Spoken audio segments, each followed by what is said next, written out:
Welcome back, everybody. Today I'm going to teach you how to check your Amazon canceled orders refund status. This is incredibly useful when you need to track where your money went after canceling an order and ensure the refund actually processed correctly. Let's jump right in. First, open your web browser and navigate to Amazon.com. Once you're there, go ahead and log into your account. After logging in, direct your attention to the upper right toolbar where you'll find an option labeled Returns and Orders. Click on that to access your order history. Now, I don't have any canceled orders at the moment, but I'm going to walk you through exactly what you'd see next. Once you're on the orders page, you'll need to scroll through your order list to find canceled items. If you have many orders, there's a quicker way to do this. Look for the filter drop-down menu, which should be somewhere near the top of your order list. Click on it and select order status, then choose canceled from the options. This filters your view to show only canceled orders, making it much easier to find what you're looking for. Next, locate the specific canceled order you want to check the refund status for. Right next to that order, you'll see a button that says Order Details. Click on it to open up the full information page for that particular order.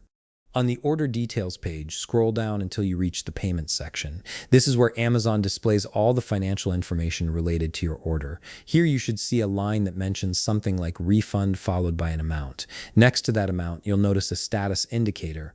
It might say refund processed, refund initiated, or refund pending, depending on where Amazon is in the refund process. Now, if you're lucky, you'll see an additional option that says View Refund Status or View Refund Details displayed as a clickable link.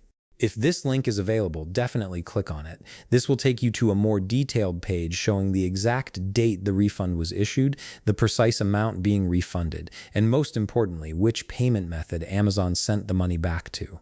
While you're reviewing this information, make sure to note the original payment method listed on the page. You'll see something like Visa ending in 1234 or Amazon.com gift card balance. This confirms exactly where your refund is headed, whether that's back to your credit card, bank account, or Amazon gift card balance. If you notice the refund status still shows refund pending, or if the refund information seems to be missing altogether, don't panic just yet. Amazon typically needs 3 to 5 business days to fully process refunds. Many refunds will appear on your card or bank statement within this time frame, so it's worth waiting a bit before taking further action. However, if more than 5 to 7 business days have passed and you still don't see the refund reflected in your bank or card statement, it's time to reach out to Amazon directly. Click on Contact Us or Help in the top right corner of the page. From there, choose refunds or your orders from the menu options and follow the prompts to either chat with a support representative or call Amazon support for assistance. And that's it. You now know exactly how to track the refund status of your canceled Amazon orders. If you found this video helpful, please leave a like, subscribe, and see you in the next video.